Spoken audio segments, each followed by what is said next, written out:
అమ్మా, ఈరోజు గీత కూడా రాలేదు. నేను ఒక్కదాన్నే రావాలి ఇంటికి. ఈ రూట్లో ఎవ్వరూ లేరు, చాలా భయంగా ఉంది. సరే సరే, నేను త్వరగా వచ్చేస్తాను. రే అమ్మాయి,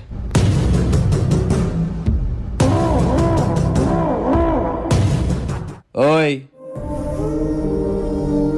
దీన్ని వేస్తే మాత్రం సుఖమే సుఖం.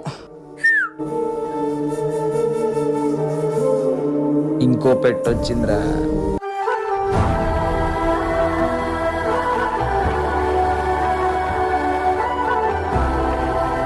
ఈ అమ్మతనాన్ని చూసి తలదించుకోవడం కాదు, ప్రతి అమ్మకి అమ్మాయికి గౌరవం ఇవ్వడం నేర్చుకోండి. అప్పుడే మీ జన్మకంటూ ఒక అర్థం ఉంటుంది. సారీ అమ్మా.